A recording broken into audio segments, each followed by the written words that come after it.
כאשר רוצים לנהל עסק, ייתכן מאוד, ובעל העסק ברגע שהוא יכניס את הכנסות, בשלב מסוים, הוא מוכן לקחת בהקפה. ומשהו, תודה רבה. הוא מוכן לקחת בהקפה, ואיך שהוא מכניס את הכנסה, בהמשך הוא יקבל ממה שהוא מוכר עוד סכומי כסף, ויוכל להריץ את העסק. אבל בהמשך, כאשר הוא חושב שהוא הולך לסגור את הבסטה בחנות מסגרת, בא אליו קונה ואומר, אני אשלם לך בהמשך, הוא אומר לו, תסלח לי, זה הסוף, אתה צריך לשלם עכשיו, כי אין הזדמנות נוספת. מצוות נחלש. כך מסביר החפץ חיים, שבדור האחרון, לפני הגאולה, מכיוון שאין אפשרות לחכות לדור הבא, או לשנים הבאות, עד שיפרו מאותם אנשים, שהם מתחייבים לפרוע את חובות של עם ישראל מהדורות שקדמו לו, אז יתרבו הצרות בזמן הזה. וזה לא בעוון הדור הספציפי הזה, זה מהלך אלוקי ממה שהיה קודם לזה. מה שאני רוצה להתמקד פה, תוך כדי המקורות שלפניכם, זה על כמה נקודות שיכולים לעזור לנו להתבונן בתקופה הזאת. אנחנו ניצבים מול אתגר קשה מאוד, וניסיון אמוני קשה. חסרים דפים למישהו? כי יש פה עוד מחסר. יש פה.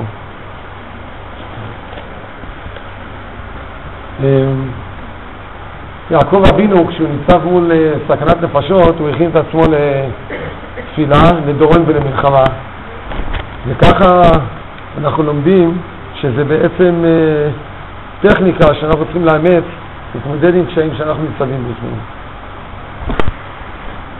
קודם כל השאלה היא האם אדם יכול לבוא בטענה כלשהי כלפי הקדוש ברוך הוא ברגע שבאים אליו קשיים. ומקור מספר 1, יש לנו סיפור בתלמוד מסכת יומא, ששם הוא מובא, מה מספרת שמקרי ירושלים לא ישנים כל הלילה, בלילה של ליל יום כיפור מדובר, ומכיוון שהמעמד היה כל כך נסגר וכולם רצו להצטרף ולהשתתף במעמד הזה, בירושלים, בגלל שכהן גדול היה ישן, גם הם לא ישנים, כדי שישמע כהן גדול כל העברה ולא תראה ששינה חוטפתו. ומסביר פה בגמרא, אבא שאול אומר, הוא אומר, לא בירושלים הם נשארים ערים, אלא אף בגבולים היו עושים כן, זכר למקדש, אלא שהיו חוטאים, מי שמלא יראת שמיים. והיו רואים 10 ניסים שנעשו במקדש כל יום, אז ממילא בירושלים היו על ידי הקדושה הזאת ניתנים.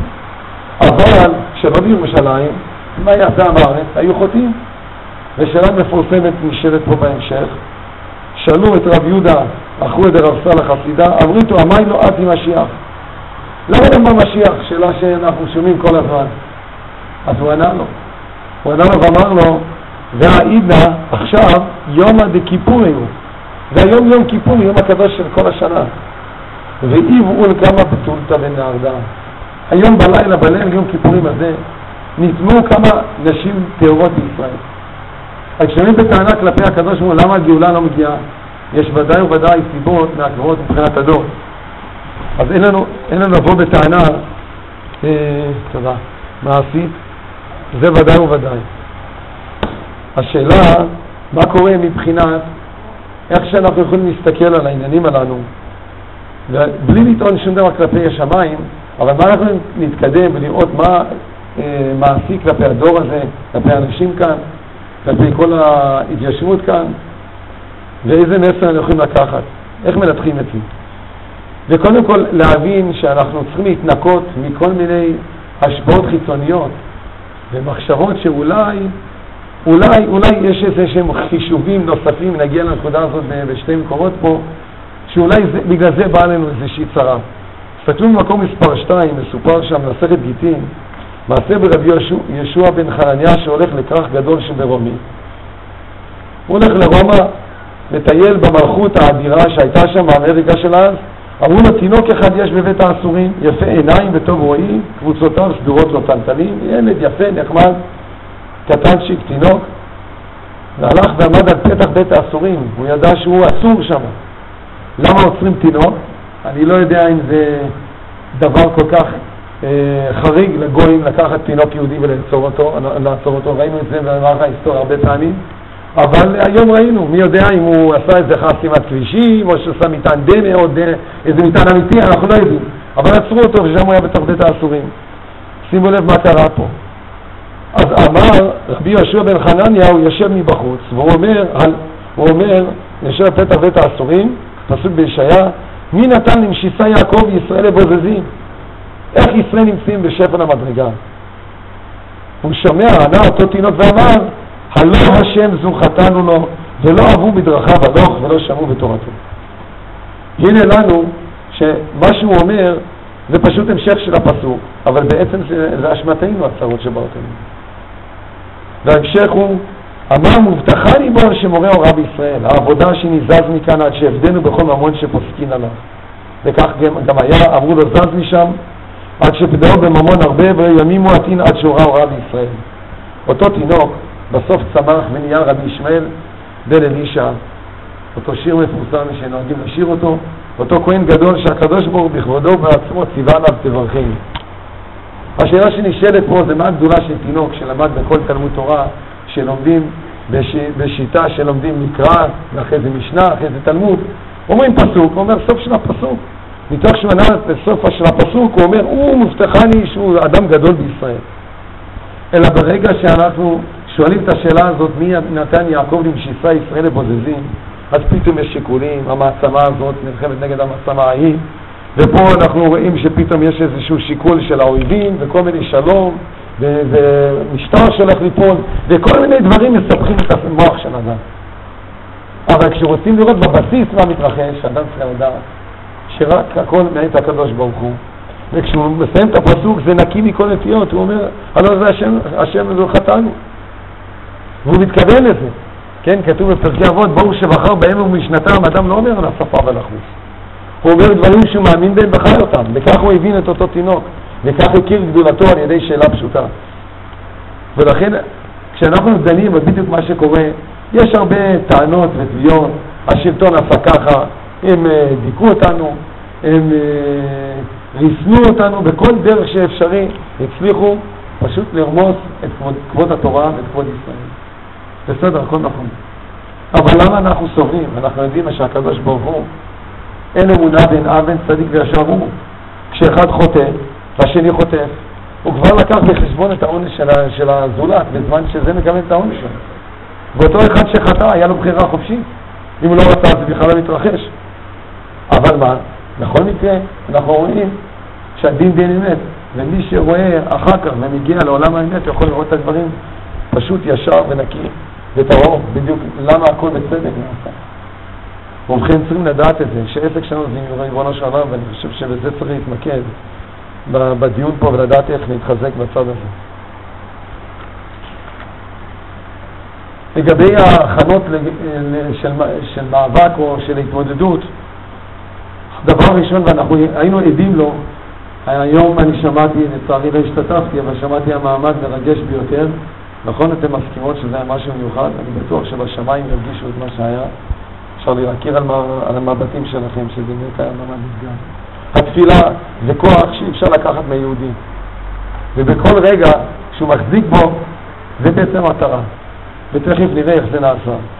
וכמה קורות חז"ל אנחנו רואים שהדבר הכי חזק שקיים, ואנחנו שוכחים כמה זה מעשי וכמה זה ממשי וכמה זה תקיף, זה התפילה. מקום מספר 3 רואים פה, אני רוצה להעלות קושיה ושאלה חזקה מאוד לגבי העניין הזה. הגמרא בעשרת ברכות אומרת, אמר רבי חנינא, כל המעריך בתפילתו, אין תפילתו חוזרת ריקם. רק תאריך, מובטח לך שתקבל תשובה חיובית. והלאה, אמר רבי חמא ורבי חנינא, אם ראה אדם שהתפלל ולא נענה, ששעבון אם אנחנו התפלל ולא נענה, וזה נגמר. אתם שומעים אותי בלי זה? לא.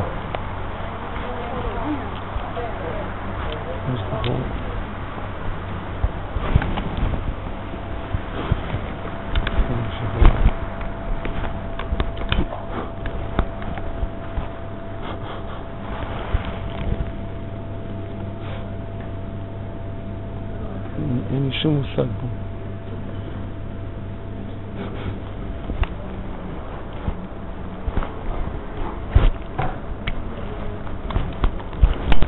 להשתגל. את מבינה בזה משהו?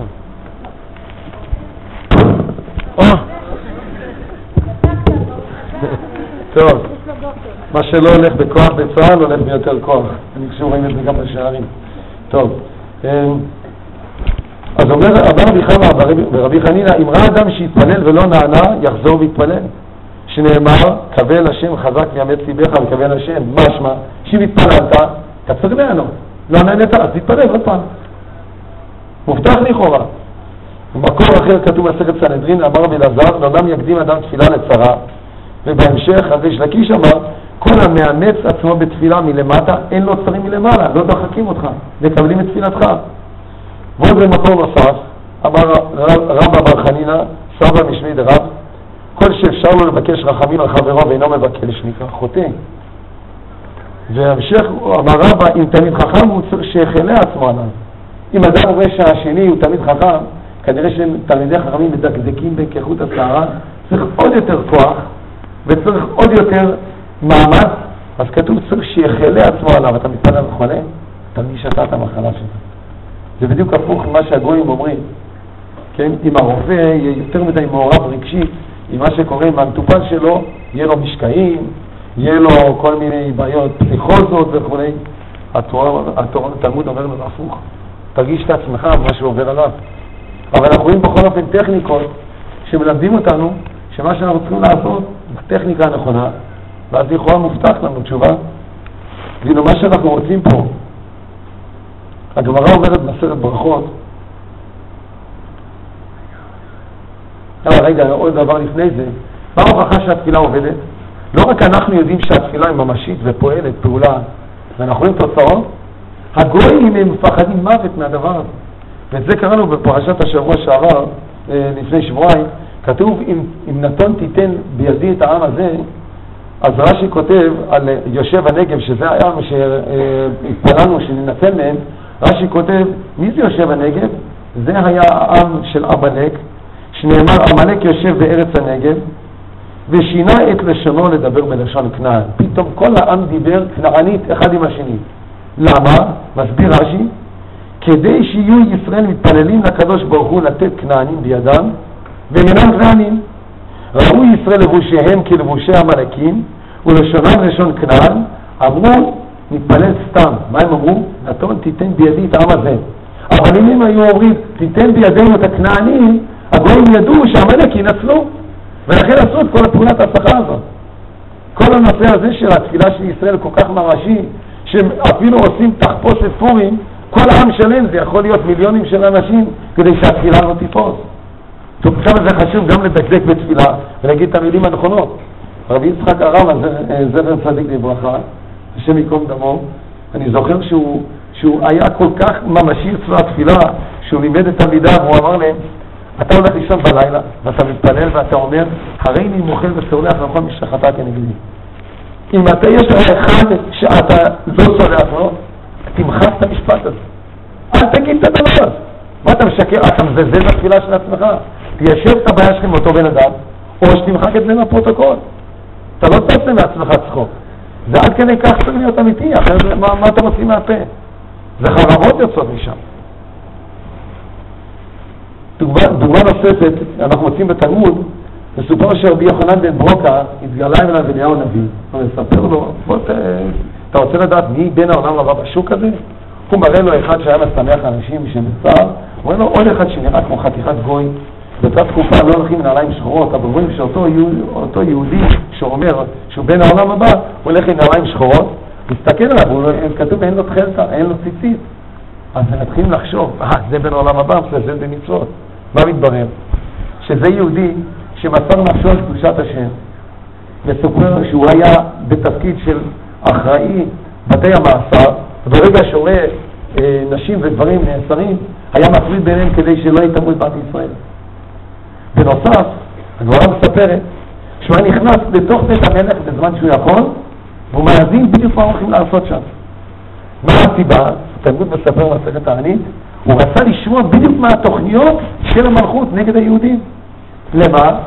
לא בשביל אסטרטגיות, ולא בשביל כוח נגד, ולא בשביל להטמין שם כל מיני מכשולים, כדי שידעו בדיוק על איזה תוכנית להתפלל. על איזה יום, על איזה שעה, על איזה רגע. עד כדי כך זה מדוקדק וזה מכוון וזה חשוב. זה פועל, זה עובד. אלא מה קשה פה? התפילה לא תמיד נענית. היום בבוקר הייתי צריך לדבר עם האבא של החייל שנפצע בכפר דרום לפני יומיים. היה שם אסון, טנק ירה על נגמחון, וקיבלתי בדיוק, עמדה לידי עובדת סוציאלית של אותו בחור של רופאה שלמה, נדמה לי שקוראים לו אלרועי, בן זהב, וכשניגשו לה, מה בן? דליה, שהשתחנו רופאה שלמה. ואחרו לרופאים ואמרו, טוב, אין הרבה סיכוי. ואני בעצמי ראיתי מקרים שהתייאשו מהם לגמרי כמעט. ואמרתי לאבא, אל תמיד ברופאים, תתפלל ואל תתייאש. ודווקא במקרים האלה של פציעה מוחית, יש לנו מקרים של חריגות לחלוטין מהנורמה, ואנחנו יודעים מי זה יהיה. ואנשים קמו לרגליים כשניבאו להם רעות לגמרי. והנה, אמר רב עמרם, אמר רב, מקום מספר 4, צריכים למצוא את הגמרא הזאת, 3 עבירות אין אדם ניצול מן בכל יום. ערעור עבירה, ביום תפילה ולשון הרע. כן, ערעור עבירה זה כל אחד יכול לספוט בדיוק הכוונה שלו, ולשון הרע, האדם אומר משהו שלא בדיוק תואם את השבח של הזולת, אפילו לא התכוון, אבל אבק לשון הרע תמיד יש שם, עדיף לא להזכיר שמות של אנשים בכלל. אבל יום תפילה זה דבר מוקשה בעינינו, מכיוון שכשמי שקורא את הפרק כל בוקר על אלו דברים שאדם אוכל פירותיהם בעולם הזה והקרן קרן בעולם הבא, מוזכר שם יום תפילה. והכוונה שם שאדם בודק מה שהוא הולך לשטוח את הטענות שלו לפני הקדוש ברוך הוא. וכותב פה מסכת בבא בתרא, רש"י מביא, מה זה יום תפילה שאדם עובר את העבירה הזאת? הוא אומר, יש מפרשים שלאחר שיתפלל, דן בליבו שישלם לו הקדוש ברוך הוא שכרו, ויעשה הקדוש ברוך הוא צרכיו, וישמע תפילתו, לפי שיתפלל בכוונה. איזה עבירה הוא עובר? אחרי שיתפלל והתאמץ ועשה כל הדברים שהזכרנו קודם, הוא בטוח שהקדוש ברוך הוא צריך לעשות משהו. זה עבירה. ומה הסיבה לכך? והסיבה היא שאנחנו צריכים להתפלל בזמן שיש צרה, מכיוון שזה מצוות עשה דאורייתא. מצוות עשה דאורייתא אמיתי, דאורייתא. כמו שיש מצווה לאכול בסוכה, לאכול מצות, מצוות עשה דאורייתא להתפלל. כשבאתי להכניס אילו בנות לתוך גוש קטיף לפני כמה שבועות, אז אתם בחייכות, עברתם את החוויה הזאת שם? לא. אז אמרתי לבנות, הן מתעסקות עם הפלאפון, ומנסות ככה לזכור את המספר תעודת זהות של הבנות שלי, ומה, אם לא הבנות שלי, הן בנות עם ישראל. אמרתי להם, יהיה בסדר, קחו את התהילים. והם ככה עסוקות עם הטלפון, עם המספר. ואני אומר להם, תעזבו את זה, עכשיו יש לכם מצוות עשה דאורייתא. להתפלל ולבקש שהשם יעזור להיכנס לגוש קטיף. כתוב ולעובדו בכל לבבך, בכל לבביך, זה עבודה שבלב זה תפילה. וככה מנאבקים, טלפון תהילים, בקיצור התפללו, אני אגיע למחסום ראשון, אני צועק שם, חייב, אתה לא מתרגש. חביב כמוך, זה מה שאתה עושה, יאללה, סתכו. מחסום שני, הגיע לחייל שם, מה אתה עושה במקום כזה? אתה יודע מי זה האנשים שגרים בגוש קטיף, אתה יודע מה הם עוברים את ניסיונות? ככה אתה מדכא אותם? אני מדכא, יאללה, סתכו. מחסום השלישי כבר, איפה שכבר ברחתי שם, ברדף חי קצין, מצאתי דרך השדות, דרך הגב. איך שעברנו את המחסום הזה, אנחנו רואים בתוך השדה, רצים 2 שועלים. ונזכרנו בנבואת חורבן שכתוב בזכריה על השועלים שיוצאים בין קודש הקודשים. כמו שמוזכר בגמרא בסוף מסכת מכות, זה היה מעמד קשה לראות אותו, על בדיוק מה שעובר עלינו. אבל בכל אופן, התפילה היא מצווה, מחד גיסא, אבל היא מצווה לשעצמה, זאת אומרת שחייבים לעשות אותו, התוצאות לא מובטחות. ולא רק זה, הרבה פעמים ראינו שלא נענו, זה לא יש את האנשים. המדרש מספר שהקדוש ברוך הוא לפעמים, לא רק שהנסיבות קוראות לתפילה, מביאות אדם להתפלל, לפעמים כל סיבוב, כל מערכת של הדברים שאדם עושה ועובר, זה כדי שיתפלל בסוף ולא בשום מטרה אחרת. וכתוב למשל שהאימהות הקדושות היו עקרות, למה? כי הוא מתאבל תפילתן של צדקניות. האם כולם נפקדו? לא. דווקא גדולי עולם, אנחנו יודעים, אפילו בדור האחרון, שרבנים גדולים שלא נפקדו בילדים בכלל. ובטוח שאנשים התפללו תפילות על גבי תפילות, על גבי תפילות. ומה שקורה באופן מעשי, זה כנראה הקדוש ברוך הוא יש לו שיקולים אחרים ואנחנו לא נבין אותם. אבל זה כלי שאנחנו צריכים להתקרב, צריכים לבצע אותו, ולגבי התגברות על הצרה, זה מאיתנו בארץ. אנחנו יכולים השתדלות והתוצאות הן משהו אחר. אברהם אבינו למשל, אנחנו עומדים הרבה הערכות לגבי תפילה, ממעשה של סדום, ואברהם אבינו התפלל על זה שלא יפך סדום, וכולנו יודעים את הסוף. זה לא מנע מהתפילה לתפוס או להיחשב כתפילה, כמודל לכל תפילות אחרות שצריכים ללמוד מהם.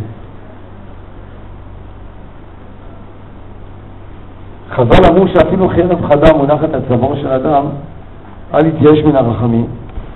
ואחד מהבעלי המוסר הסביר, זה לא שהחרב מונחת, כשהחרב לוחצת ככה, הלאה, קנה נשימה כזה, שרק גרירה צריך לגרור אותה, למשוך אותה הצידה. וגם אז, וראינו מעשים שקרו, שניצלו.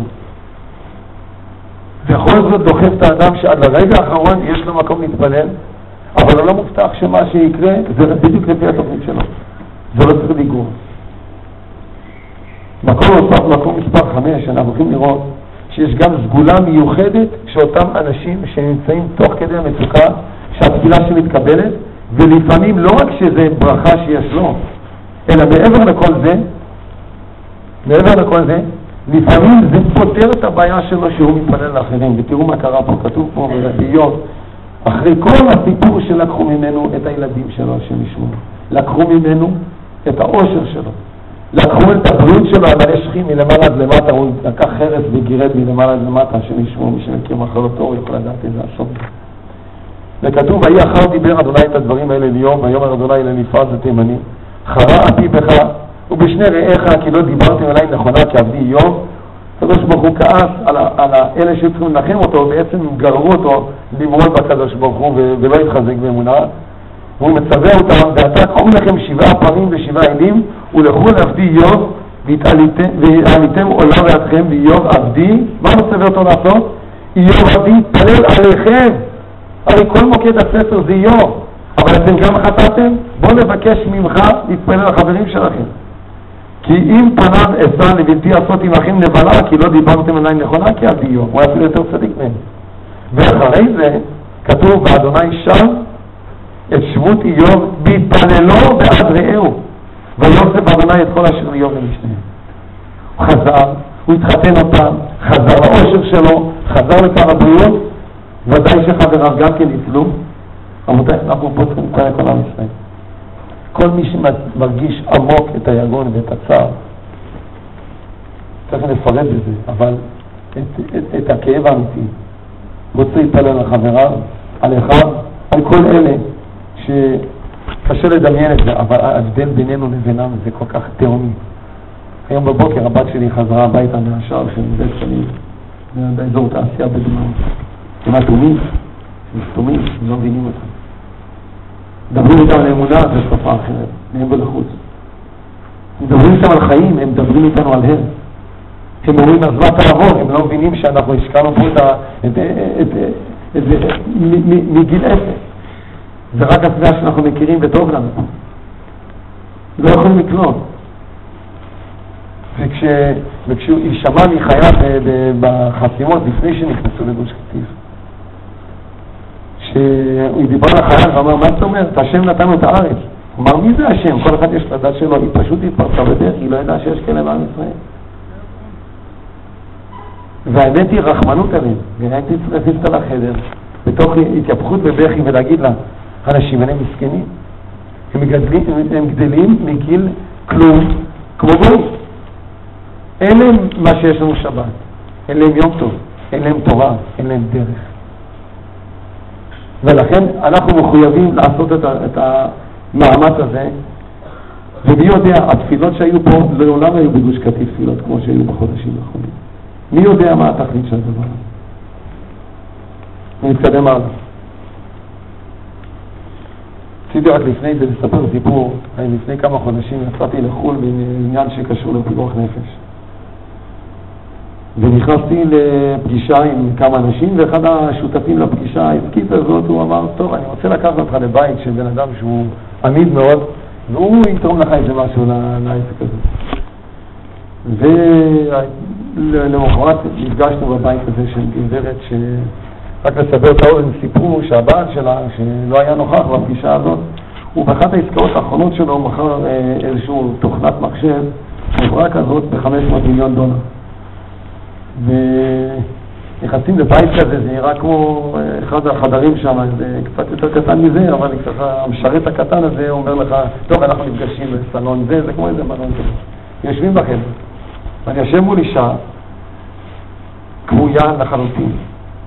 אני רואה שם, אני רק מזיד בעיניים שלה, כזה ריקנות כזאת, ואני לא עם כוונות רעות, ואני יודע, היא דיברה איתי קצת, הדעות שלה דווקא שם, בנוסף דומות לדעות שלנו, מבחינה פוליטית, אבל חיים, הלוואי והייתה לוקחת מהילדים שלנו פה בגוש קטיף שהולכים ברחוב שמחת חיים, חיוך כמו שיש לנו, ואני חוזר משם עם הרגשה כזאת של אני אומר, חזרתי לפגישה עם מיליונרים, וכמה מקיימים בגברת הזאת, איזה מולנות. ובכל אופן, למה אני מספר לכם את הסיפור הזה? שהיא התלהבה מהסיפור עם שמעתי לה כהן מכפר דרום, היא ידעה פחות או יותר, רצה לשמוע עוד, ואחר השיחה היא אמרה, תראה, אם יש לך זמן, אני רוצה להפגיש אותך עם כמה אנשים למחרת. ואחד בבוקר התבטלה לי איזו פגישה שהייתה צריכה להתרחש, הגעתי לשם, החדר מלא אנשים, כמובן כל אחד כמו קורח, אני לא יודע בדיוק מהאנשים, ודיברתי משהו כמו 45 דקות רצוף, אחרי זה שאלו אותי עוד שאלות, וזה שהביא אותי כנראה הייתה לי עוד פגישה, ולאן אנחנו תצאת. אז אחת השאלות האחרונות שהוא שם אומר, מה אנחנו יכולים לעשות בשבילכם? ופתאום חיככתי בדעתי, באמת, מה לענות לאנשים האלה, שבעצם יכולים לעשות הכל. אבל פניתי, אמרתי להם, האמת היא לדעתי, אני חושב שאתם יכולים רק להתפלל.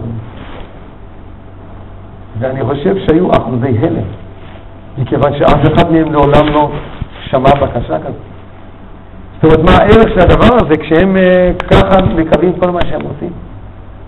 אבל אם אכן עשו את זה ונקטו בדבר הזה, אני חושב שזה מה שעוזר, מכיוון שזה הלשון. תראו איזה מצב אנחנו נמצאים. כסף היה עוזר, כוח היה עוזר, שכנוע היה עוזר. רק להנפיק את הדינים.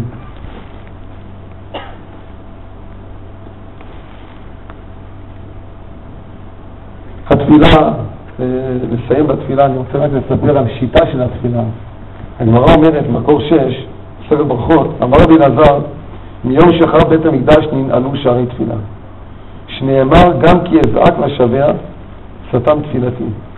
ואף על פי ששערי תפילה ננעלו, שערי דמעה לא ננעלו. שנאמר, שמעה תפילתי אדוני ושבתי אזינה, אל דמעתי אל תחרש. התפילה שהיא באה עם דמעות, כנראה שיש לה כוח מיוחד. וראיתי לפרש פסוק שכתוב באחד מוזכר, הפסוק,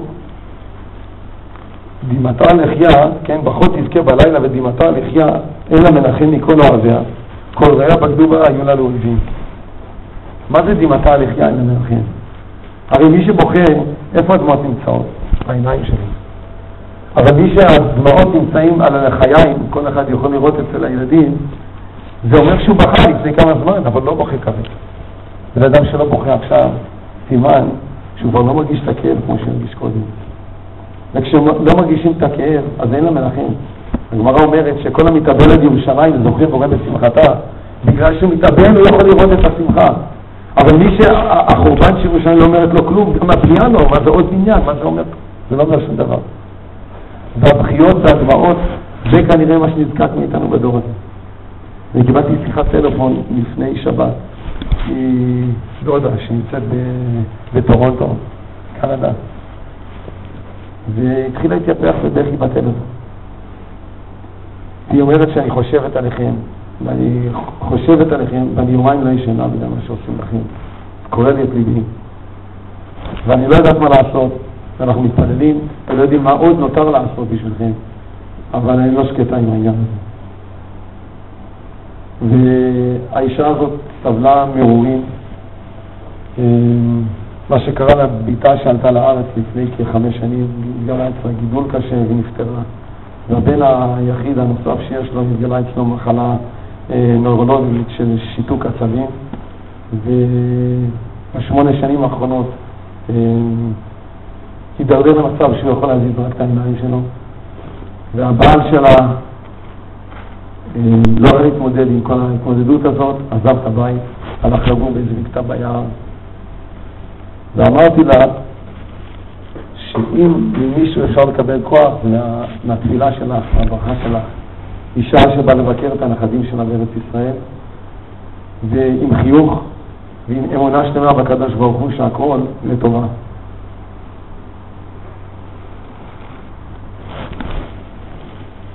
התפילה שאנחנו מתפללים לפעמים יכולים גם לתת לנו איזושהי הסתכלות בכיוון אחר, ואנחנו יכולים לפעמים לראות למשל בפרק למדי בתהילים, בתוך כל הצער ובתוך כל היגון שאפשר למצוא, כן?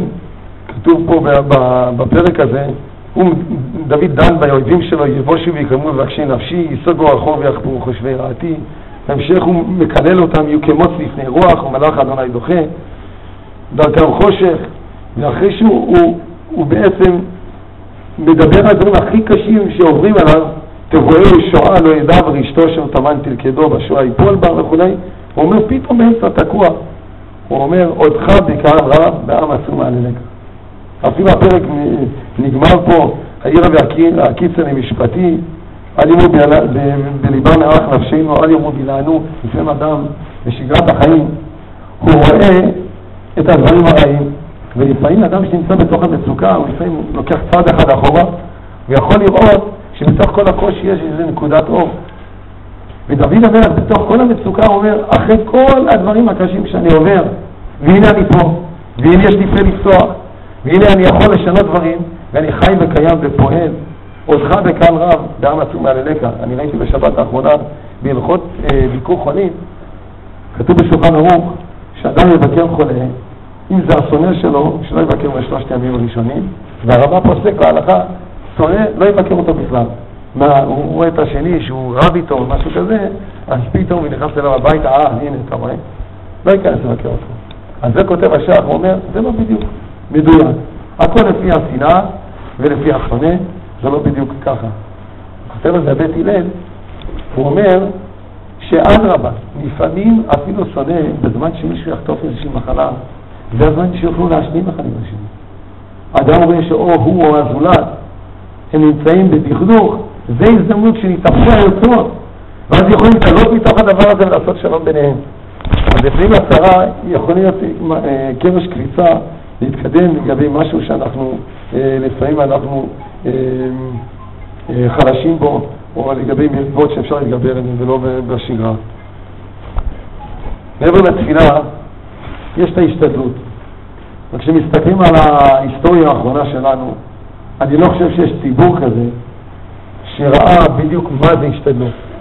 לאחרונה נתקלתי באיזה צומת שמישהו חילק סרטים כחולים ולבנים, ואז אמרתי לו בצחוק, אמרתי לו, כמה אתה מקבל השעה? הוא אומר לי, כמה אתה חושב? אמרתי, אני יודע מה, 30. הוא מסתכל עליי, ואני אומר לו, תשמע, פחות מ-40 אתה פראייר. ואחרי זה אמרו לי שהם מקבלים 25 שקל לשעה החבר'ה האלה. החבר'ה שלנו עבדו יום, שבוע אחרי שבוע, חודשים, נכנסו לבתים, יצאו לבתים, הלכו, חילקו, דיברו, מה הם עשו? אלא מה. זה ברור שהיה מאמץ אדיר, וזה הורגש, גם יודעים את זה. הקדוש ברוך הוא עשה שגוש קטיף, זה נכנס לתוך כל יהודי פה, חנק אותו בגרון, הוא כבר לא יכול לשמוע. הם יודעים שיש שם יהודים טובים, הם יודעים שהולך לקרות אסון, וזה הכל בזכות הפעילות הזאת, ההשתדלות הזאת. אבל תחנת רדיו שלנו הם סתמו, וכשבאנו לדבר התקשורת הפך אותנו לרשעים. אתה יכול לדבר 10 שעות, אחרי זה מאים לך את אחד בתורה שמחלל שם שמיים, וזה דומה לכולם. התקשורת זה תשקורת, זה לא סתם חילופי אותיות. רק השאלה עד כמה אנחנו צריכים להתייחס להשתדלות הזאת, בדיוק כמו התפילה, ואז בוודאי על זה נקרים. אז חשבתי בדעתי כמה אנשים הקשיבו לחדשות בזמן שהצביעו פעם ראשונה בכנסת, בדיוק על כמה מנדטים יש בעד ונגד כל התוכנית הזאת. וכמה הקשיבו בזמן שהחליטו על התאריכים. וכמה הקשיבו, זה עניין אותם בכלל בפעם האחרונה שהצביעו בדיוק איזה התנחלות ראשונה לשנייה. אין ספק שאנשים הבינו שישועה לא תצא משם. אפילו כשאדם עובד ואדם פועל ועושה דברים שהוא חושב הכי ברורים, הוא לא יודע שזה נס. כשאישה הופך חלום, זה שזה יוצא או לא, יש דברים שלא מצליח שיכול להעיד על זה, שזה לא תמיד הברכה השורה בעיסה כמו שהיינו מצפים. הפסוק אומר בתהילים, ולך אדוני חסד כי אתה תשלם לאיש כמעשהו. לפי פשט של הפסוק הזה, לך השם החסד כי תשלם לאיש כמעשהו, הקדוש ברוך הוא תודה רבה שאתה נותן לאיש כפי מה שהוא עושה. אז איזה חסד יש בזה? אז מסבירים לפי מה הקדוש ברוך הוא מגיע לאדם מכה פי כמה ממה שהוא עשה. נותנים לו אך ורק מה שקרה עכשיו, ולא חשבונות על מה שהיה צריך לתקן, או מה שהוא יכול לעשות באותו זמן שהוא פעל את מה שהוא פעל. אבל בהסבר נוסף, מישהו נתן את זה, דרשן אחד אמר, ולך השם החסד צריך להודות לך הקדוש ברוך הוא, כי אתה תשלם לאיש כמעשהו, אדם הולך לעבוד, והוא מקבל משכורת בסוף החודש. זה חסד, כי אין שום קשר. וישקעת בשמי, תעבוד חודשים, העסק שלך לא יצליח. זה חסד שהקדוש ברוך הוא תולה את התוצאה בהשתדלות שיש לך. למה? כי בלי זה כל אחד היה עצם, אף אחד לא היה מתאמץ. אתם זוכרים כשהקיבוצים, איך כל אחד היה מתאמץ כל כך. עכשיו פירטו קצת, אז אדם מגיע לעבודה ומוסיף שעות נוספות וכל מיני דברים למיניהם. אדם צריך לעשות השתדלות, ואני חושב שהציבור עשה השתדלות. איך אדם יכול לדעת מה המקסימום של ההשתדלות? צריך להתייעץ עם הרבנים שלו, צריך לשבת וללמוד את הדברים, צריך להתייעץ עם תלמידי חכמים של הדור, צריך לקבל הנחיות, זה דבר שלא פשוט. אבל מה שכן, נראה שנוחיות פרטית זה לא מה שבדיוק הנחה את הציבור כשהוא יצא למאבק הזה. מה עושים בסופו של דבר? מה שצריך לעשות בסופו של דבר, פשוט להסתכל כלפי שמיה ולהגיד, אנחנו עשינו את המאמץ שלנו, תעשה את המאמץ שלך. אבל בוודאי ובוודאי לא להתייאש. לפני הבחירות האחרונות שהיה, כשהיה אהוד ברק לשלטון, האנשים פה היו שבורים. ואז השלט, כהרגלי הזמן, אני משנה את השלט על הדלת שלי מדי פעם ופעם, הכתוב שם שאדם מחויב בהשתדלות, מספר 1, מספר 2, אדם איננו מחויב בתוצאות, ו3, התוצאות הן את הקדוש ברוך הוא מכתיב את התוצאות. והכתוב למטה, 1 פלוס 2 פלוס 3 שווה שמחה. למה? הרבה פעמים שואלים אותי, תגיד לי, איך אתה לא מדוכא מזה שאחד החולים שלך הלך לו נאור? ועניתי, הפטנט הזה והרגיעה הזאת זה רק מדבר אחד. גם אני מצליח, אני לא מחזיק מעצמי, אני יודע שזה בכלל לא תלוי. אז כשהצלחתי לא החזקתי מעצמי, אם אני נכשלתי לא החזקתי מעצמי. אני עושה את המקסימום, ואם אני לא יודע אם זה המקסימום, מתייעץ עם אחד יותר ממני, עם רב או מי שזה לא יהיה, עשיתי הכל, לא עשיתי הכל, המצפון יהיה נקי. רבותיי, כל הקצינים האלה שנכנסו לשערים של בית קלים היום, לא יודע אם שמעתם מה קרה שם, הם רוצים קצת דברים מהמצפון שלהם. זה לא הולך להם כל כך, כי חלק גמרו בדמעות עם הצריחות של ילדים בני 7, 6, 14, אמהות, אשתי יכולה לספר מה. אבל כשאני הרמתי את קולי היום בטירוף הדעת על מפקד, על אלוף הפיקוד, כשפגשתי אותו בשער של בית קלים, וצעקתי עליו, שמה שקורה, כשאתה עושה את המקסימום, ואז נפגע יהודי, אתה יכול לדעת שעשית מה שעשית, ואתה שלם. אבל כשאתה נותן הוראה כזאת, שאין לה שום בסיס, של מינימום, של אינסטינקט של אדם שחי בקרבתך, בין האומה שלך, שאתה נותן הוראה ברגע שאתה רואה ערבי יורה פצצה, וחייל יכול לעבור אותה, אתה אומר לו, אסור להשיב אש, כי אתה גורם להסלמה. וכך הם מופכים 80 פצצות על עיר בלילה אחת. אז אתה בטוח שזה שלא עשית את המקסימום שלך, זה קורבן, כמובן לא כלפי שמיה, אבל כלפי לאדם קורבן סתמי, לחלוטין. וזה כואב פי כמה הדבר הזה. אני חושב שהציבור הזה הוכיח במסירות נפש בלתי רגילה, אי אפשר אפילו לדמיין את הכוחות שנדרשו בשביל לעבור את התקופה שעברנו פה בגוש קטיף. מתוך מי שגבינו קורבנות קשים מאוד. אנחנו נוסעים ועשינו זאת גם בתקופה שהצבא היה לו אביזרים אלקטרונים, גם כשפגעו באוטובוס אחרי אוטובוס אחרי אוטובוס, וזה בגלל שאנשים הם האמינו בצדקת דרכם, וזה מה שנותן כוח לכל הציבור. כשאדם יודע שמה שהוא עושה זה צודק, הוא יודע זה כלפי שמיה, לא כלפי עצמו, זה לא משהו בשביל רווח אישי או נוחות אישית שלי, זה מביא לתוצאות. ותראו במקום 7, מאיפה שאוהבים את הכוחות האלה. אמר ביצחק, בשעה שביקש אברהם לעקוד יצחק בנו, אמר לו, אבא, בחור אני וחוששני שמזדעזע גופי מפחדה של סכין, ואצערך, ושמא תיפסל השחיטה, ולא תענה לך קורבן, אלא כפתני יפה יפה. תקשר אותי שאני לא אזוז. מיד וילכוד את יצחק. כלום יכול אדם לכפות בן 37, היה אדם מבוגר, אפשר דבר כזה? אלא לדעתו הוא הסכים. רבותיי, לא קוראים לניסיון הזה ניסיון אברהם, כי זה הניסיון האחרון והכי קשה של אברהם אבינו.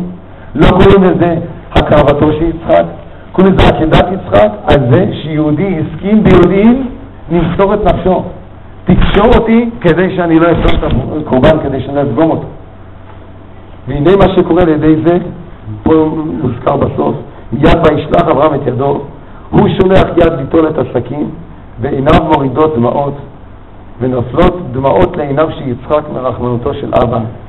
ואף על פי כן הלב שמח לעשות רצון יוצרו. ואני חושב שהדברים האלה, המחשבות האלה, ליוו כל אחד שירד לכביש הזה. הוא נסע לכביש הזה וידע את הסכנות שאורבות לו. הוא עשה את זה בכל זאת.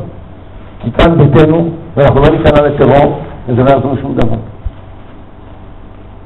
והמסירות נפש הזאת, תראו במקום מספר 8, הוא בא מסכת גיטין. מה זה אין בישראל, ומה זה מסירות נפש? סיפור מפורסם על חנה ושיבת בניה. כשהיא מסרה את האחרון בניה להריגה, כדי לא לעבוד עבודה זרה בפני הרומי הצורר, אז אומרת הגמרא, אבקו, הוציאו למקטלי, להרוג אותו.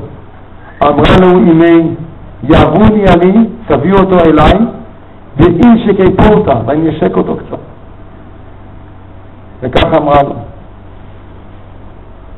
בניי, לכו ואמרו לאברהם אביכם, אתה עקדת מזבח אחד, ואני עקדתי 7 מזבחון. היא שואלת שאלה, מה זה ההוראה והבקשה שהיא שולחת עם בניה? ללכת לאברהם אבינו ולהגיד, הנה אתה מסרת רבן אחד, ואפילו זה לא קרה, אני עקדתי 7 בנים? מה זה בדיוק הנקודה הזאת שהיא יכולה להגיד בפני אברהם אבינו איזושהי טענה? אלא הסביר הרב אשר וייס שליטה, הוא אומר, זה לא בא לנגד את מה שהוא אמר, מה שהוא עשה, והניסיון לקשר שעבר אברהם אבינו, אבל מה שהוא בא להגיד, אברהם אבינו, כשהנשמות נפגשות שם בעולם הבא, מאיפה אנחנו שואלים את הכוחות של מסירות נפש? איך היה לי כוח למסור בן אחרי בן אחרי בן לכבודך יתברך? רק ממקור אחד. אברהם אבינו, אתה הראית לנו שכשכל ההיסטוריה של העם היהודי עומד על קרן הצבי שנשחט בסופו של דבר, אתה מקרים את כל ההיסטוריה. בשביל מה? כי קיבלת ציווי. בגלל שראיתי את הדוגמה שלך, היה לי כוח להקריב בן אחרי בן אחרי בן ממסרת השעה עצמה כדי שלא יתאמרו אותה. אנשי גוש קטיף הם יהיו מודל וסמל לכל הדורות הבאים. כשאדם מאמין במה שהוא עושה, הוא עושה את זה עד הסוף. והוא לא יבחר בשום אמצעי כדי לעשות את זה. שימו לב מה שקורה היום. רק יהודי יכול לזרוק אותנו איתו. אלפי פצצות. אלפי פצצות. לא ירתיע את האנשים. מתי מעט בכלל עזרו את החפצים שלהם. והנה תראו היום. בית חלים כולו קונטיינר שמשמור ויציל. ולא בלבד שלא נשלח יד ביהודי אחר. תמידו לעצמכם שזה הערבים שהם נכנסים לזה. מה הם עושים לזה? הדבר הזה קשה מכל, כי אני יכול לספר לכם מניסיון עם הטרור שעבר פה.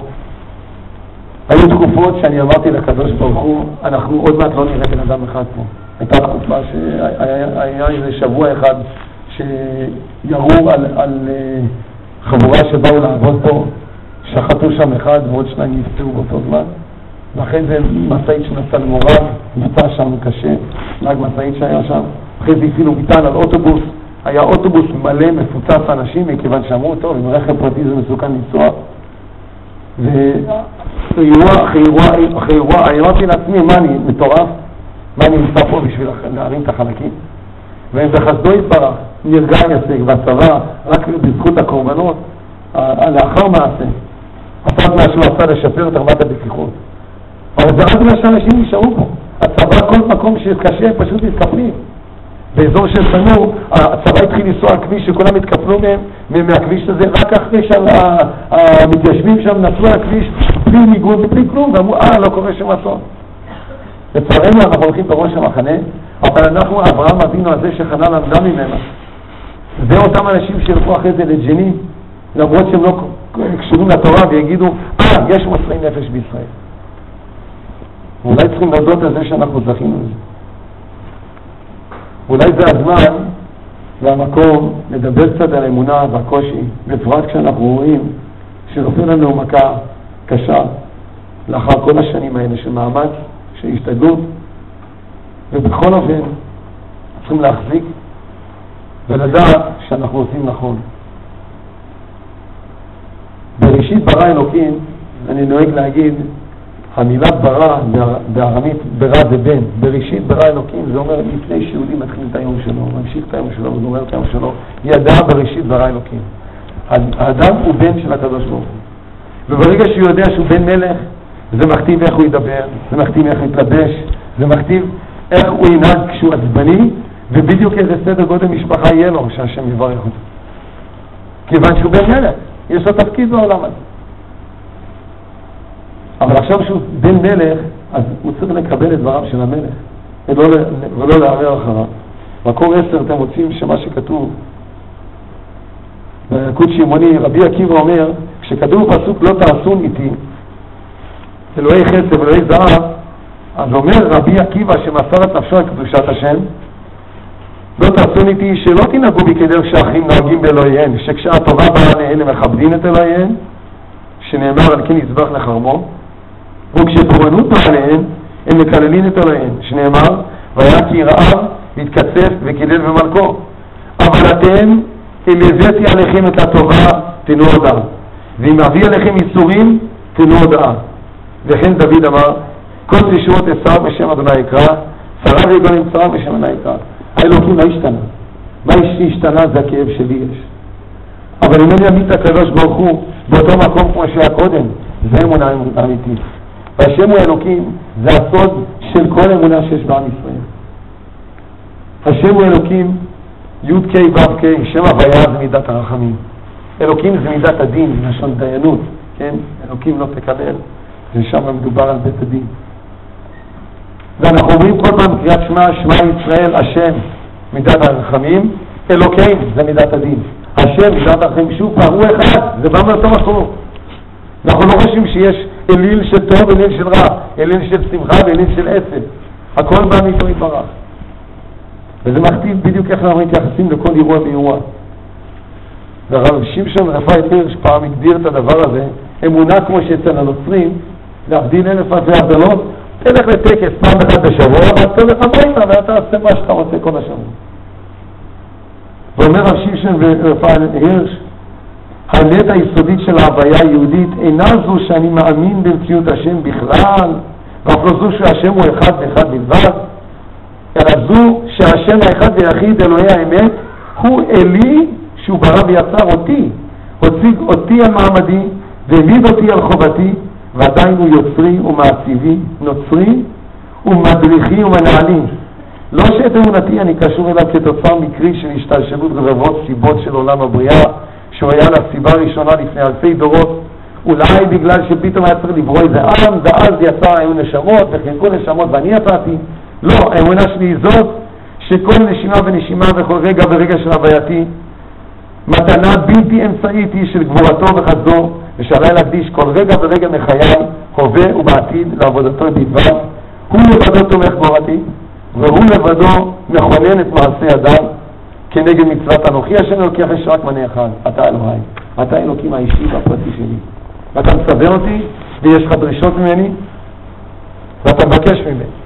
ואנחנו בתוך העסק הזה בשביל להגשים את עצמנו, בתוך עם ישראל כולו. וכשנופלים צרות וקללות ומכות, אחת הבעיות הקשות היא שאדם חושב שרוצים להרחיק אותו. אני חושב שמסתכלים על כל הציבור הזה, ואפשר לגזור מזה גם על הפרט, שלפעמים דווקא ידי הפרט רוצים לקרב אותם.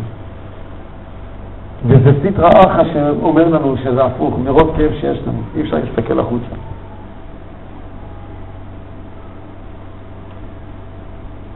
לפעמים הניסיון זה בא לבדוק, ואני חושב שאחרי מה שראיתי היום זה בהחלט טראומה לראות יישוב מתפרק. אבל יש בתוך היישוב עדיין כוחות חזקים מאוד, שעוד לא אמרנו ייאוש, יש לנו עוד כברת דרך ללכת, להראות שהדבר הזה הוא אסון, עוד לא נכנענו. אבל אני יכול להגיד שיותר מאתמול ושלשום, אני מרגיש שאהבת השם זה אהבה שאינה תלויה בדבר. זה לא בגלל שרציתי משהו ואז קיבלתי ואז אני אוהב אותך. הקדוש ברוך הוא, אני אוהב אותך בגלל שאני אוהב אותך. וקטע מאוד מרגש, אפשר למצוא, זה מופיע, אני מצאתי את זה פה בספר אני מאמין. הסיפור של יוסף רקובר, אולי שמעתם עליו, זה סיפור שכתב עיתונאי שיש ויכוח אם באמת התרחש או לא התרחש, אבל הסיפור שהוא מצטט תוך כדי הדברים שלו זה ודאי נכון, ואני אקרא לכם את הסיפור הזה. זה יהודי שניצל לאינקוויזיציה ומספר יוסף. הרבי שלי היה חוזר, הוא מספר לי תמיד סיפור על יהודי שנמלט עם אשתו וילדו מהאינקוויזיציה הספרדית, ובספינה קטנה על פני ים מגורש שהגיע לאי סלעים אחד. בא ברק והרג את אשתו, באה סערה והטילה את ילדו לים, לבדו וערי כאבן, ערוב ויחף, מוכה שר ונפחד, רעמים וברקים, שר מפורע בידיים לאלוקים שלוחות. המשיך היהודי ללך בדרכו על אי הסלעים השומם, ואז הוא פתח בתפילה לקדוש ברוך הוא פנה אליו ואמר, ריבון העולמים, נמלטתי לכאן כדי שאוכל לעובדך באין מפריע. הרי באינקוויזיציה הם כפו עליהם מאוד הקדוש ברוך הוא לקיים את מצוותיך ולקדש את שמך, אך הרבה אתה עושה שאעזוב את דתי. ברם אם עולה על לבך, כי יעלה בידך בניסיונותיך להודיענו מן הדרך הישר. מודיענו לך אלוקיי ואלוקי אבותיי, כי לא יעלה בידך כלל וכלל.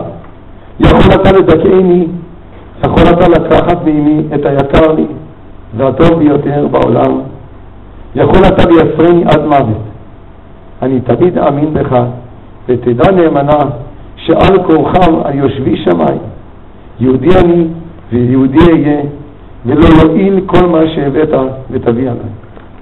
זה הנקודה הכי חזקה של בחירה חופשית.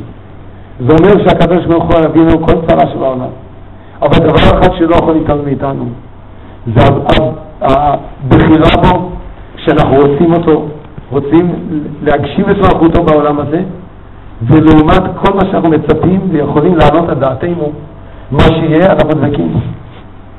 וזה ניסיון קשה ביותר, אבל פה אנחנו רואים את זה בדרגה הגבוהה ביותר שלנו. במצב כזה שצער ויגון אפשר פשוט לטפס עליו מדרגות באמונה שאי אפשר לתאר. ומצאתי שקשור לאותו עניין סיפור על החפץ חיים, שהוא בעצמו שיקל לאחד מבניו, ומספר כך בלוויה של בנו.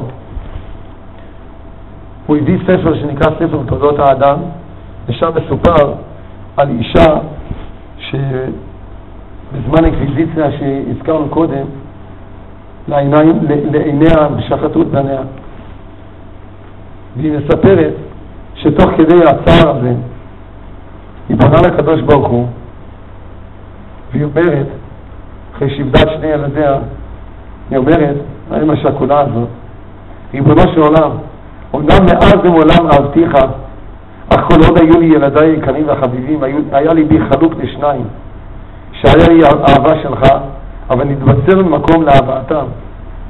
אבל עכשיו שלקחת את שני בנותיי, המנה, הפך ליבי כולו לאהבתי השלמה אליך, ומעתה אוכל לקיים באמת מצוות ואהבת את השם אלוקיך בכל לבבך ובכל נפשך. וככה חפץ חיים סיים ואמר, הקדוש ברוך הוא ריבונו של עולם, את האהבה שאהבתי עד עתה את בני, הריני מקדיש מעתה לאהבה אותך בלבב שלם.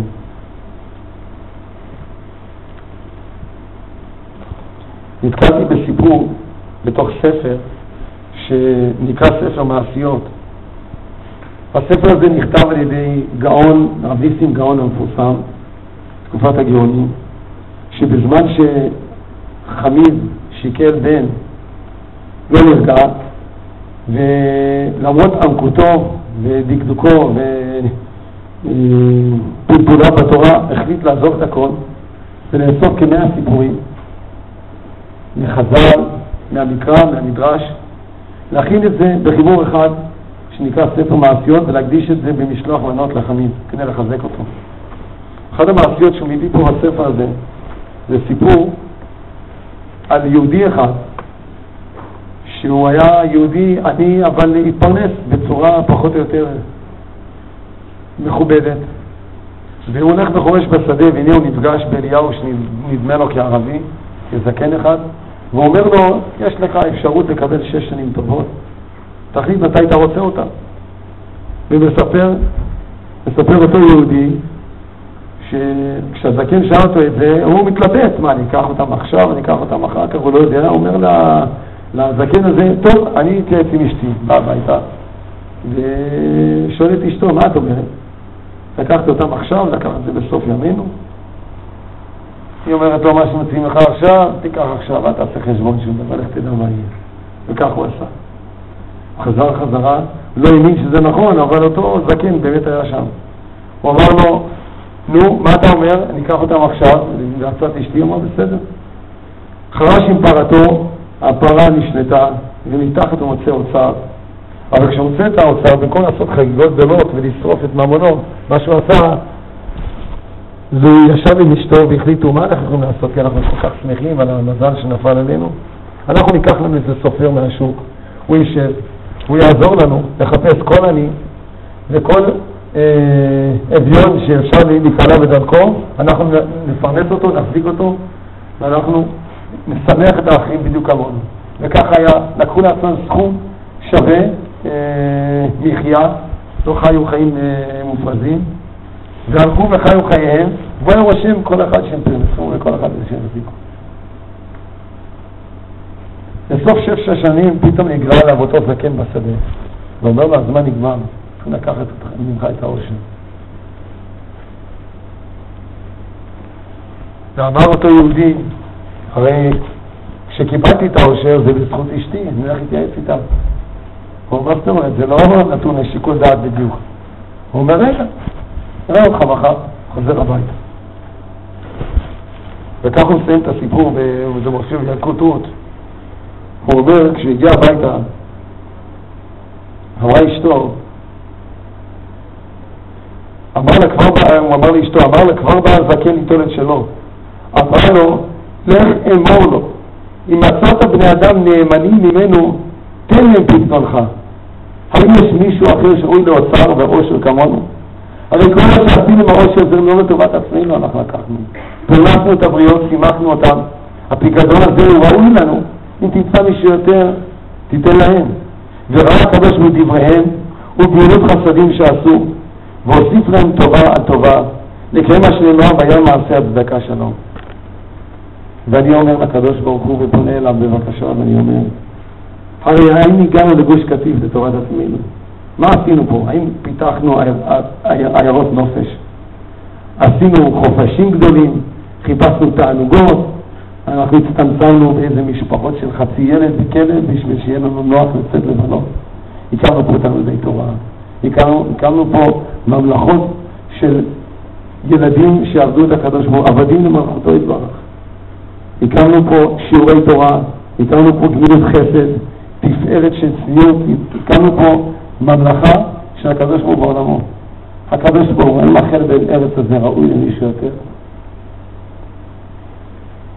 ונתפלל שהקדוש ברוך הוא יענה לתפילתנו ויקל עלינו. אני רוצה לספר משהו שקשור מאוד לנצר חז"ל.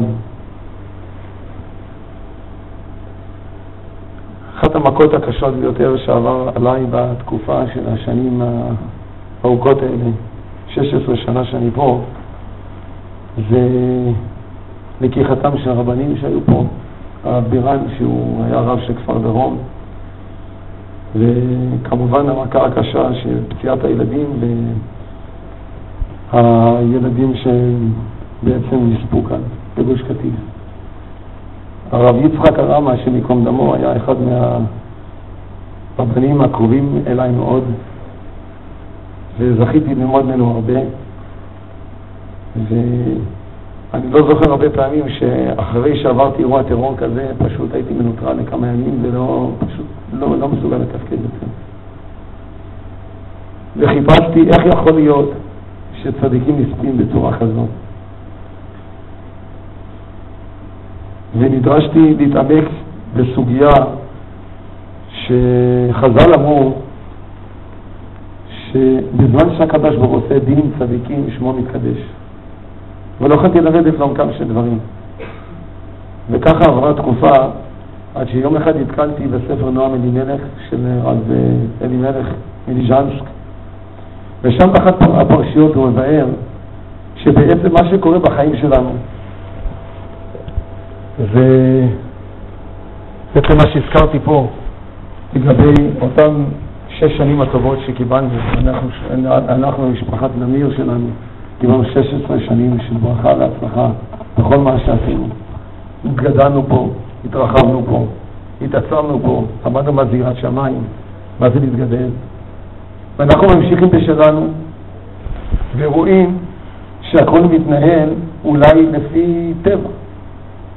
ומה שכותב הנועם אלימלך, שבעצם אנחנו לא יודעים, אבל בגלל שאנחנו לא רואים לכל החסד שמשפיעים עלינו, הקדוש ברוך הוא בעצם נותן לו חסד שלא מגיע לנו. ויש דינים שיורדים לעולם הזה בגלל, מה לעשות, אנחנו סך הכל בני אדם, לעולם לא ראיתי צדיק בארץ אשר יעשה טוב ולא יחטא.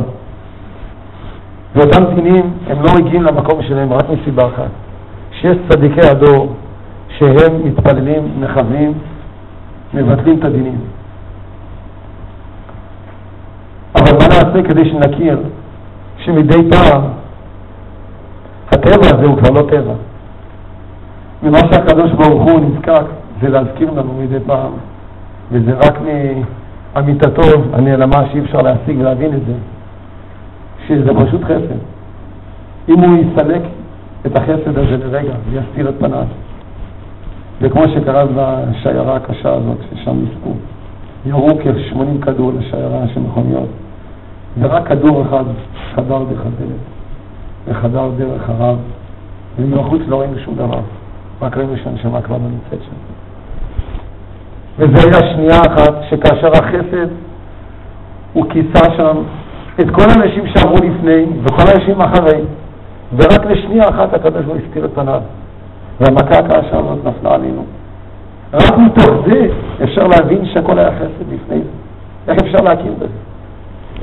כשלמדתי מילה, שימשתי תלמיד חכם עצום שהיה בדור הזה, קוראים לו הרב שלמה מילר, זכר צדיק לברכה, ושימשתי אותו בתקופה שסקאדים נפלו על ארץ ישראל, ונפלו 39 סקאדים, ומי שזוכר את העניין הזה, הסקאד 40 נפל בערב הסעודית והרג 40 איש. מתוך ה-39 אף אחד לא פגע, היה זה כופר אחד שמת ברמת חן שם. והוא סיפר לי שזה כרוך במשל מפורסם, שהיה פעם יהודי אחד שעבר עבירה ונתחייב במלכות, ובזמן שהוא התחייב במלכות הוא אמר, טוב, מה, אני אעבור את הסבל הזה כמו כל האחרים, אני אתחכם. הלך לזה שצריך לתת אותה מלכות וסגר איתו בצד, הוא אמר, תשמע, אני אשם לך סכום הגון של כסף, תשלשל את זה לכיסך, ותשמע, אתה תוריד עליי את הרצועה, ואני אצעק עין, ואתה תוריד עוד פעם, ואני אצעק עין, וככה לא ידעו, ואתה קיבלת את כספך, וכולם חושבים שאתה שתי הרבה דין נאמן, ואני כביכול קיבלתי יותר לשני, הכל טוב יפה. וכך היה, הוריד עליו פעם אחת, פעמיים, 3, 4, 20, 30, מלכים 40 חסר אחת, 39 מלכות, מכה 39, הכניס לו מכה כזאת קשה, שהוא פשוט חטא את כל הגוף, הוא התהלך מאוד כאב. ואחר שהוא חזר להכרה, היה חצי דעת, עם אותו מנכאב, ואמרנו, הרי סגרנו יצא. והיית נאמן, 38 מכות נתת, כמו שסיכמנו, ליטופים יצא. אבל מה זה המכה האחרונה הזו? אמר אותו שליח בדין, הוא אמר, דע לך, שאם לא הייתי מכניס לך מכה חזקה, המכה האחרונה הזו, אתה היית חושב שהנגיעות עם השוט הקדומות שהיו, זה לא היו ליטופים, היית חושב שזה מכות. עכשיו שחטפת מכה כמו שצריך, אתה יודע איזה חסד עד עכשיו. והקדוש ברוך הוא, ככל הנראה, מדי פעם פתאום מסתיר את עצמו. נוריד מכה רק בשביל שאנחנו נדע שכל מה שאופף אותנו זה הכל חסד. ומי הוא מביא את זה? הוא יביא את זה על אותם אנשים שיכולים בזמן שמקבלים את אותה מכה לא לכפור באמונה, אלא להחזיק באמונה, וכמו החפץ חיים להתחזק באמונה. כי חס וחלילה הוא יביא את זה על משפחות חלשות, ואנשים שהם חלשים באמונה יכולים לכפור. רבותיי, אומרים שבשואה כולם כפרו, זה לא נכון. מי שירצה יפתח אנציקלופדיה של אדמו"ר מקאליב, יש לי את זה בבית, אסף סיפור אחרי סיפור אחרי סיפור של קידוש שם שמיים במצבים הקשים ביותר שאפשר לדמיין, למרות כל הקושי הפיזי, יש לי בשך שנים אגבי שנים. אני בגוש קטיף לעולם לא שמעתי בן אדם אומר דבר כפירה במכה החזקה ביותר. אני לא האמנתי את זה, לא האמנתי לזה. לפני שהייתה ההצבעה הזאת שם במטה הליכוד שם, יעקב אחי מאיר מהחדשות ראיין אותי, ואז הוא שאל אותי, תגיד, אתה שומע התמרמרות מהתושבים? אמרתי לו, התושבים פה הם חזקים, לעולם לא שמעתי באוזניים. עם טענות שמעתי, זה היה מחיילים שאני לא יודע בדיוק מאיזה גזע, חלק מהם דרוזים וכולי, בדיוק עם פציעות שלהם. יהודים, אני לא שמעתי, אני יודעים מה היה, אני חושב שלא, כי זה משקף. אבל לכן כתוב, כשהקדוש ברוך הוא עושה דין עם צדיקים, שמו מתקדש. אבל ההסברים האמיתיים אפשר להבין רק אחרי 120 שנה.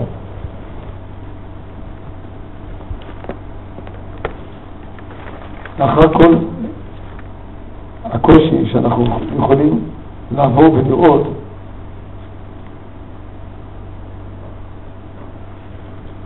הסיום של ההשתדלות, אני חושב, זה בזה שאנחנו מחזקים אחד את השני, שאנחנו רואים שלמרות הקושי וכל מה שאנחנו נעבור, יש הרבה דברים טובים. אנחנו ראינו פה הצטרפות של אנשים שלא מכירים אותנו, במסירות נפש של ממש.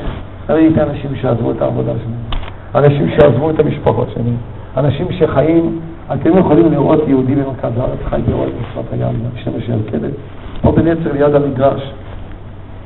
מה יכול להביא לאדם לעשות דבר כזה? איזה תפילות היו, איזה אחדות נמצאת. במוצאי תשעה באב, גמרו את הקינות, הציבור בנווה דקלים היה מפוצץ שם, אי אפשר להזיז שם, לא היה כיסא פנוי, וישבו על הרצפה בכלל. והשאר הוא שם, ייבנה בית המקדש מהרה בימינו, 20 דקות רצוף, זה היה פשוט הרטיט את הקירות. מתי זכינו לדבר כזה? החלק הזה של ארץ ישראל מאז שנברא העולם לא זכה ליהודים נאמנים עבדי השם יתברך שיעבדו אותו כמו שעשו את זה. ולכן התיקון שם עשינו. ומה שהיה, היה, ומה שיהיה אנחנו לא יודעים ולא ברור לנו. אבל השורה התחתונה ברורה, שאם רוצים לקדוח חיים ורוצים להרוס ורוצים לקלקל, אותם חבורת ערב רב, שעושים את זה לא בגלל שהם לא יודעים, אלא שבגלל שהם פשוט להרוס ולדכא אוכלוסייה עם תושר את הרעה. זה לא יצלח להם. שמעתי שיש כזה סלע בהר סיני שנקרא הסנה. ושם הסנה הזה מספרים שאתה חותך אותו לשניים, אתה רואה עלה צורה של עץ שנראה כמו סנה, אתה רואה אותו לשני הצדדים. אבל אם אתה חותך אותו לארבע, בכל חלק אתה רואה אותו דבר. אתה חותך אותו בשמונה, אתה רואה אותו דבר. אם ייקחו את גוש קטיף ויפרקו אותו, יקבלו 100 גוש קטיף. יקבלו גוש קטיף בגולן, יקבלו בגליל, יקבלו בדרום, איפה שהם לא רצו יקבלו גוש קטיף. כיוון שתורתנו עוד בשם נצחית, ואנחנו פשוט ראינו, והחיים שקמו פה, זה לא לפטנט חדש, זה פשוט מציאות נפש תדבוק בתורה. והנקודה האחרונה שאני רוצה להגיד, זה גם כשהמכה היא מכה, צריכים לא להגזים בהיקף שלה. יש לנו את החוזק שלנו, יש לנו את העתיד שלנו, יש לנו את המשפחות שלנו, יש לנו את הכיוון שלנו, שזה יחזיק לנצח נצחים. והגמרא אומרת, יש לנו במקור 12, אתם יכולים לראות, אז אני אקריא לכם את זה. אמר רבי אלעזר, שמעתי שם קרא למת יותר מדי, לוקה משום בל תשחית, וכל שכן גופו. ובסיכום כתוב פה, אמר רבי אלעזר כפר, וכפר עליו מאשר חטא לנפש, מדובר על הנזיר, למה כתוב וכיפר עליו מאשר חטא לנפש? למה צריך כפרה?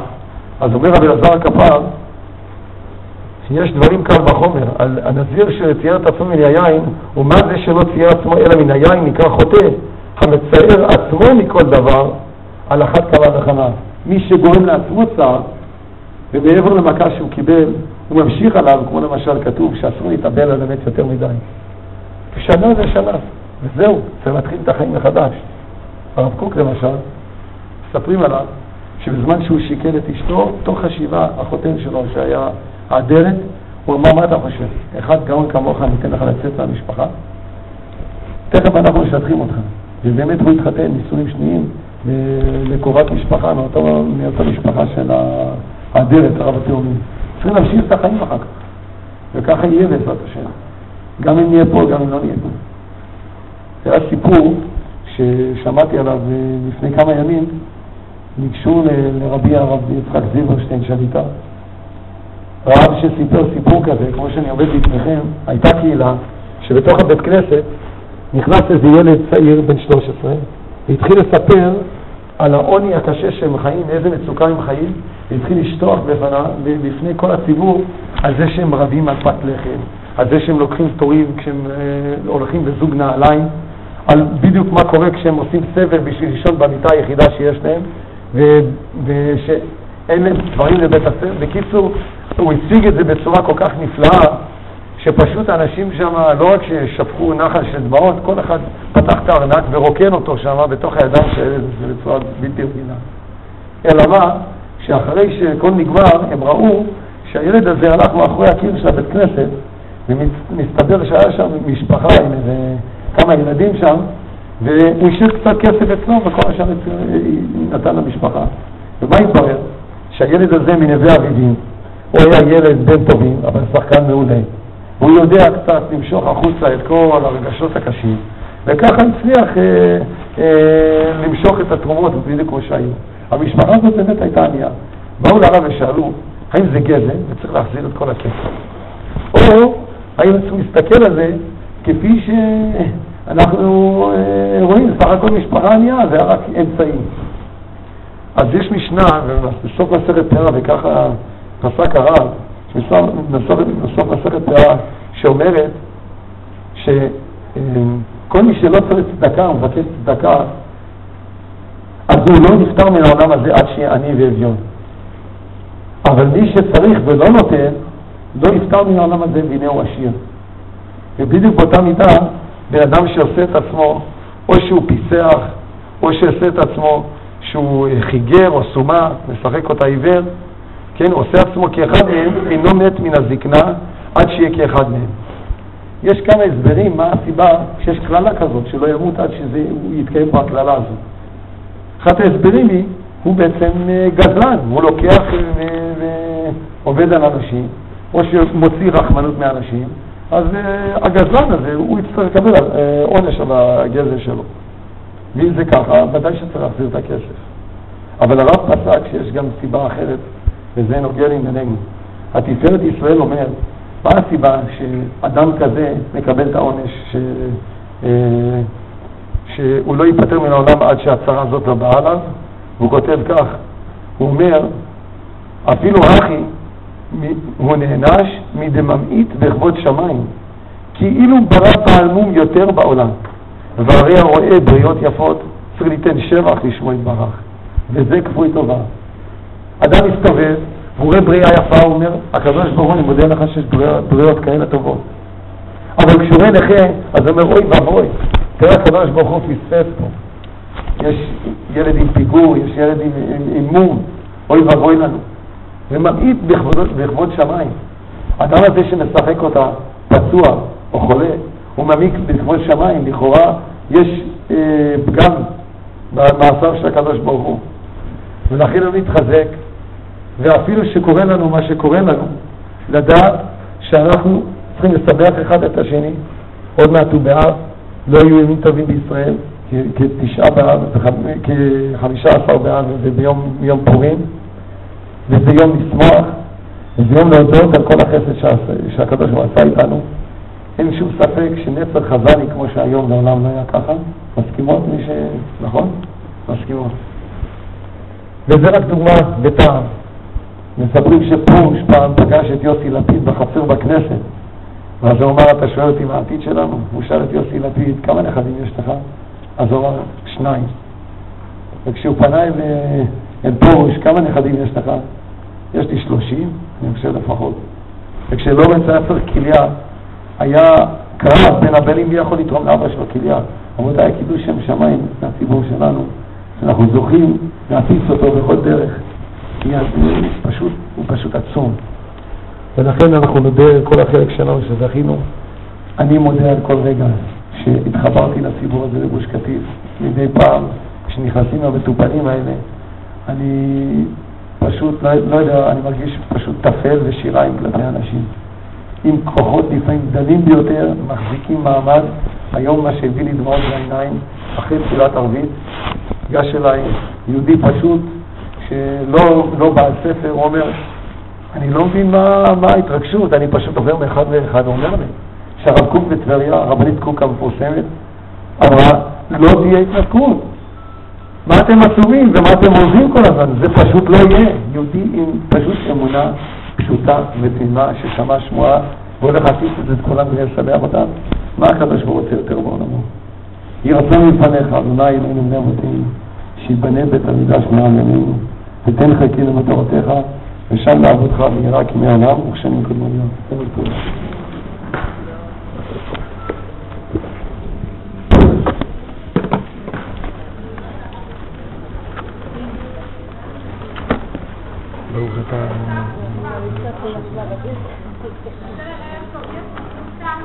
בואי לרמקול, לא ישמעו את זה.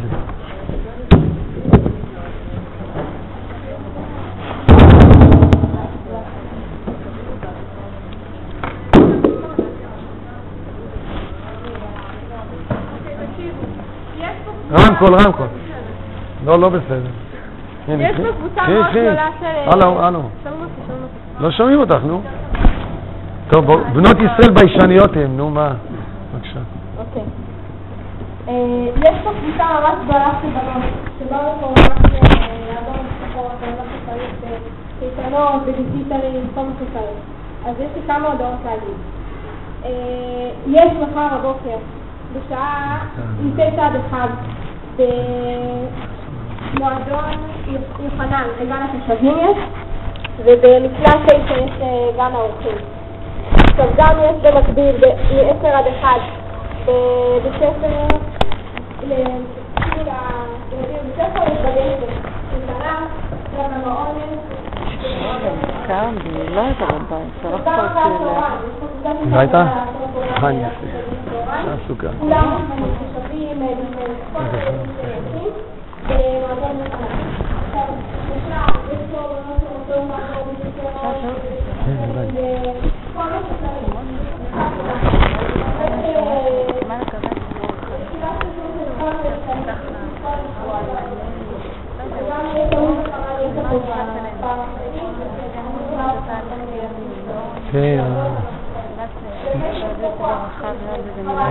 לגבי גאולה אף אחד לא יכול לדעת מה יהיה עד שיהיה, ככה הרמב"ם כותב. אבל הרבנים שם הם פסקו שאסור לתת יד לדבר הזה וצריך להתנגד לזה, וגם הורו לחברי כנסת להתנגד להם. עכשיו אנחנו מאוד מוחזבים על זה שלא הוציאו את האנשים לרחובות. הם לחתיכת מת מתחת לכביש, הם הולכים אותם לרחובות והופכים עולמות. ופה רוצים להעתיק בית קברות שלם, זה לא מזיז להם. זה מאוד מאכזב. אני לא מבין את זה, ולא כל דבר צריך להבין. אני לא חושב שצריך להבין את זה כל דבר. אז זה מאוד מאכזב. אנחנו לא מבינים, לא יכולים לדעת.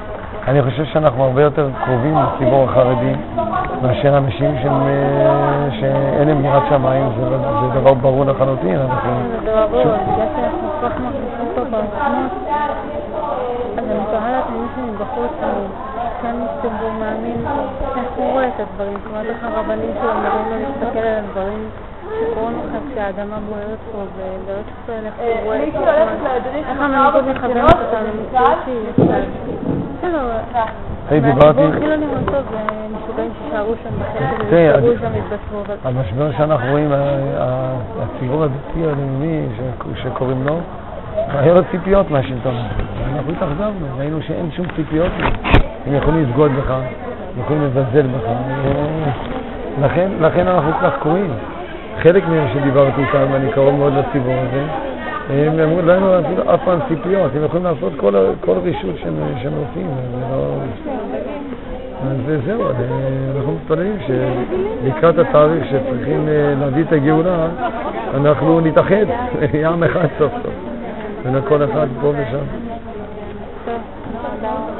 תודה רבה. בבקשה. אני צריך לשאול שאלה רפואית. כן, למה לא?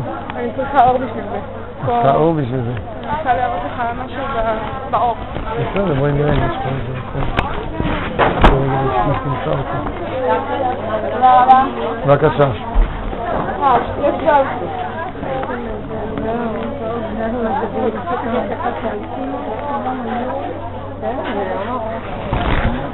יש פה בבית מדרש. בבקשה. יש לכם הרקדה עכשיו, לא? כן, אז קדימה. מאוד חיזקת אותנו. יופי, ברוך השם. אני מקווה שזה לא... אנחנו נמשיך להתפלל ומה שיצא. נמשיך להיות פה, אני מאמינה במה שלמה. איך אתם? אתם בסדר? היא אומרת שהתפקיד שלך כרופא, בכל גדלות רופא הנפש גם אתה מתגלה. לא רק רופא הגוף. יש הרבה טובים שאפשר ללמוד ברוך השם. אתה לא רוצה להעביר את השיחה הזאת לנוער? לא יודע. לא עכשיו, אבל אולי אפשר את זה. נראה. אני חושב שיכול להיות שכדאי. אני ממש מצטערת שלא הבאתי את הבנים שלי. כן, יכול להיות שכדאי. אבל נדמה לי שמישהו הקליט את זה, אפשר להעביר את ההקלטה. זה לא אותו דבר. זה יכול להיות אותו דבר. אני צרחתי היום על אלוף הפיקוד. אני מחר מתראיין בטלוויזיה בגלל שפשוט מישהו צילם את זה. פשוט לא אכלתי, אז אני מקבל טלפון אחרי כמה שעות מרופא הפיקודי. אז תגיד, מה אתה רוצה מהבן אדם הזה? מה אני רוצה ממנו? הוא הזכיר את החיים של האנשים. אני שואל אותך, בלי קשר פוליטיקה וכל זה. אתה רואה ערבי מנסה לרצוח יהודי, ואתה יכול למנוע את זה. ואתה נורא לא לעשות כלום, ואחרי זה הוא נרצח, או שהוא לא נרצח. זה נראה הגיוני בעיניך? הוא אומר, לא רוצה להיכנס לזה. ואני אומר, אני נורמלי או לא? אני לא רוצה להיכנס לזה. זה תפקיד של צבא, לא? נשמרו כל הכללים, הכל יתרפץ. זה לא יומן מה שקורה. השתמשת במילה ארז רב, אתה ממש מרגיש שזה... הגר"א כתב על זה בכל התור. הרב קוק כתב על זה באין סוף מקומות ובאגרות שלו. שיש בודדים, אני חושב שהיום אנחנו מתמודדים פה עם הספיחים של זה. כן, החיילים הם לא יודעים כלום החיים שלהם. אבל אלה למעלה סגרו את כל הישיבות. גמרו למועצות הדתיות. הם רוצים להחריב את כל היישובים.